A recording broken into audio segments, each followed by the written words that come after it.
Chapter 9. Follow the leader. It was pitch dark. What happened? Asked Annie. I don't know. Something weird, said Jack. We have to get out of here fast. Push against the door. Good idea, said Annie in a small voice. They felt their way through the darkness to the top of the stairs. Don't worry. Everything's going to be okay, said Jack. He was trying to stay calm. Of course, said Annie. They leaned against the wooden door and pushed. It wouldn't budge. They pushed harder. No use. Jack took a deep breath. It was getting harder to breathe and harder to stay calm.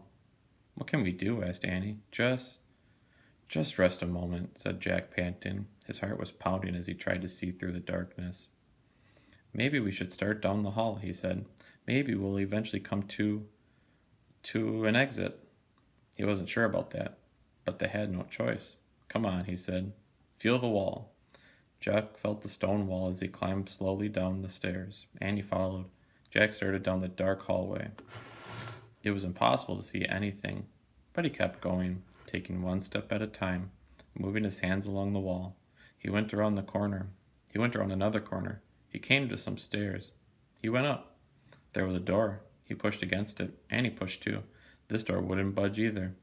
Was this the same door they had started at? It was no use. They were trapped. Annie took his hand in the dark. She squeezed it. They stood together at the top of the stairs, listening to the silence. Meow. Oh man, Jack whispered. He's back, said Annie. Meow. Follow him, cried Jack. He's going away from us. They started down the dark hallway, following the cat's meow. Hands against the wall, Jack and Annie stumbled through the darkness. Meow. They followed the sound all the way through the winding hallway, down, down, down, around one corner, then another, and another. Finally, they saw a light at the end of the tunnel. They rushed forward, out into the bright sunlight.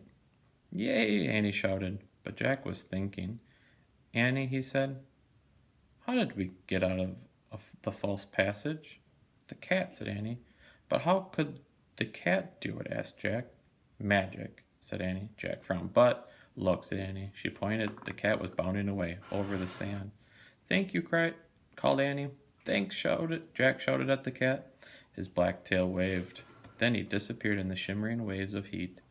Jack looked toward the palm trees. At the top of one sat the treehouse, like a bird's nest. Time to go home, Jack said. He and Annie set off for the palm trees. It was a long, hot walk back. At last, Annie grabbed onto the rope ladder. Then Jack. Once they were inside the treehouse, Jack reached for the book about Pennsylvania. Just then he heard a rumbling sound, the same sound they had heard in the pyramid. Look, Annie said, pointing out the window. Jack looked. A boat was beside the pyramid. It was gliding over the sand like a boat sailing over the sea. Then it faded away into the distance. Was it just a mirage? Or was the ghost queen finally on her way to the next life? Home, Jack, whispered Annie. Jack opened the Pennsylvania book.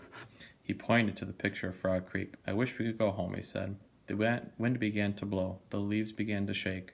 The wind blew harder. It whistled louder. The treehouse started to spin. It spun faster and faster. Then everything was still.